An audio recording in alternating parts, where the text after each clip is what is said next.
WM Superbike. Wer wird neuer Champion? Das Rennen geht los mit gutem Start von Florian Alt. Genau das, was er machen muss. Ab durch die Mitte und direkt vorbei an Balint Kovacs. Florian Alt führt vor Kovacs und Soma das Rennen an. Lukas Tulovic natürlich vorsichtig mit dem 4. Platz. Der muss vor allem sitzen bleiben. Und guck mal, Kovacs direkt der Konter gegen Florian Alt. Aber der Start bei der Honda hat auf jeden Fall mal gut funktioniert. Wahnsinnsstart von Flo, der sich jetzt auch gleich wieder vorbeisetzt. Besser rausgekommen wie Balint Kovac. Perfekt gelaufen für ihn und Lukas Tulovic greift bereits an und versucht sich hier... Riesensturz! Zanetti und Kofler, was für ein Sturz! Feuer in Hockenheim, eine riesen Schrecksekunde. Beide bewegen sich. Guido Pini, wow, what on earth? Guido Pini, well, he had no chance of saving it. Oh, and gets a bit of a tag by the bike. I'll tell you what, I don't know what's more getting that bike going. Look at that. Guido Pini, it's a monumental high side. Mirror image of Marc Marquez a few years. He's got a little bit of clean track in front of him. The question is does he have the pace and is there enough time? As close as everyone is out there on the grid. Oh, and number 111, that is Seth Dahmer there. The bike continuing on hard into the wall. The rider, Seth, was already off onto the... PM regains the lead of the race. Abdul Basim in the wrong place at the wrong time, had to lose that position and slipped into 3rd place. Oh! There has been contact there. But looks like I think it was... 선수가 잠깐 막히는 바람에 전정 선수가 바로 추월을 해서 ST 2위까지 올라가 있습니다. 다시 한번 속도를 가져오면서 순위를 보고 있고요. 거의 나란히 들어가고 있어요. 약간 코스 밖으로 밀리는 선수도 보이고 있습니다. 슬립 났습니다. 네. Sabu. But Savian Sabu riding really intelligently. Like you said, controlling the racing line. Whoa! That's an unfortunate situation there. Senthil Kumar goes down.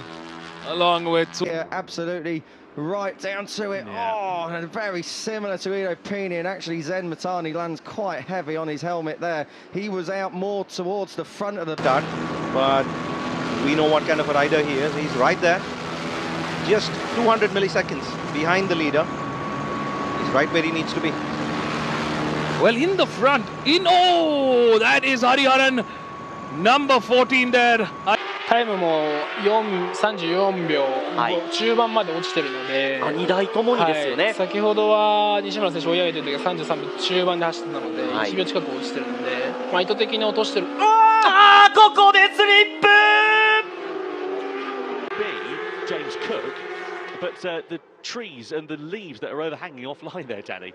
Yeah, and you see here, look, this is a good example. See Marley McKenzie there, it's gone down, look, two of them gone down. 2 riders go down at Lodge Corner. So I'm glad they both avoided the bikes there. That was so fortunate. Incredible. Go on, Tom. Let's have a look then. So, Seabright then with the defensive line. Batemans goes for the outside. Durham sends it on the inside of them both down at the final corner. He's a bit deep, he's offline, gets on the gas, lights up the rear, down he goes, out he goes of the race, and then to the checkered flag. It was a battle, but look at that. Davidson did quite well to take some evasive action, which ultimately cost him momentum. But that Kaz Bateman's coming through from the 2nd row like a stab rat. He's on the outside there of Fenton Seabright as we come down. It's a whole big moment there for the CF Moto that's gone down. He's throughout the lap. Reece Irwin and Jack Kennedy particularly strong in this final sector around Druids, and then on the approach now to Lodge. Is this the first opportunity perhaps for Reece Irwin? He's gone into the back of Curry! He couldn't get it stopped! And both of them go into the gravel! Wow, well, let's have a little look at this.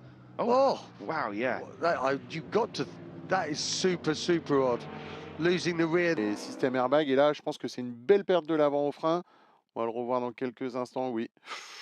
En revanche, ça a été chaud pour les deux pilotes, le 44. Nicolas Pommier qui a évité, qui est passé entre la moto et le pilote. Dernière course de vitesse de la journée du samedi. On s'entende bien, on ne comprenne pas que c'est la dernière course de week-end. I have to say, if there is rain coming down, it just looks to be hitting the camera at that particular angle, rather than it being a case of it's just, I got a wetter, and I say that, down it goes. Another rider, unfortunately. such as this, and when you're the first on the scene, we're coming out of Hislops then, we're going to flick it through into the right of Knickerbrook. We've seen riders go down there before, loses the rear, gets it back, loses it again, straight to the scene of the accident. And Henry Gonzalez are all 2.5 seconds clear of Ortola. Oh, that's the second big crash that David Alonso has had this weekend. He had a big spill at turn 5 earlier on in the weekend, but landing hard on his head and on his neck there, Alonso. That will hurt all the way to Australia. With a real aggressive move as they came through the high-speed turn 15, he did get straight back through. Fair play. Whoa, drama further back. It is Carpe Forsato. San Donato, mezzo pasticcio, light side di Sponga, arriva anche lì a Bartolini. In realtà Eria riesce ad avvitare l'avversario Bagar. Foligni in questo caso prova ancora a trovare spazio davanti, ma c'è la reazione di Mattia Rato e poi qui invece Seth Cramp, una caduta abbastanza bike that's moved the tire barrier. Wow, yeah, it's always scary when you see a rider get vertical up onto the top as dipping down into the corner, and yeah, something went dramatically wrong there in the braking phase, obviously, and yeah, La Liberté Girard ends up flying up onto the top of the tire. Trying to move some of the bits and pieces that came off that V-twin Ducati. He just washed it out, just got a little too far over the edge of the tire. Fortunately, Massacot didn't clip him coming by, and there you can see McRae. That's your first peek at the Yamaha triple. The R9 Racing Lab della production, Davide Stirpe, neocampione che cerca di festeggiare con una vittoria, il titolo conquistato in mattinata. Qui purtroppo ancora una scivolata via. A bit. They are.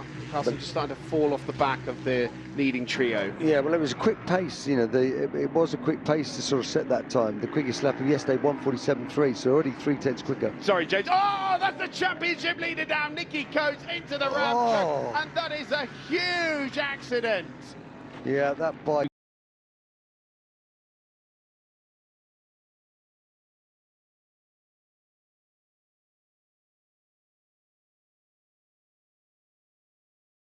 Osuna, who fell in yesterday's race, is up there as well. The Deza Box 70-17 were very confident coming into this weekend. They have plenty of experience here from the Spanish Championship, and Juan Risueno crashes out. Goodness me, another big spill for one of our leading contenders. Diving on the inside, trying to make up a couple of places. He's got through into fourth position, but a faller in the first corner.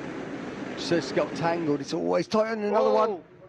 So just a few riders going. É o Júnior Nascimento, hein? É o Júnior Nascimento. Ai!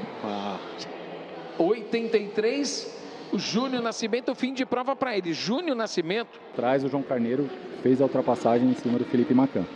Que bela ultrapassagem, já deu para perceber ali. Repare você que o João Carneiro já faz a ultrapassagem, é o terceiro! Que pena. Queda para ele! Justamente, estamos falando ali dos pilotos que estavam... Matias. Escapou Matias Sebastian, o piloto chileno. Ali o João Facinelli vem por fora. Moto número 13. E já tem acidente ali, 2. Jefferson de Mello praticamente pressionado. Só aí diga. Ele faz isso, só que perde o contato. Perde o contato. Opa! Teve uma queda. O Jefferson. Coletti, ma Galloni stacca molto fortemente fuori, piedino immediato lungo di Solkai, siamo a Borgo Martini al contatto, disastro in curva 2 e mi sembra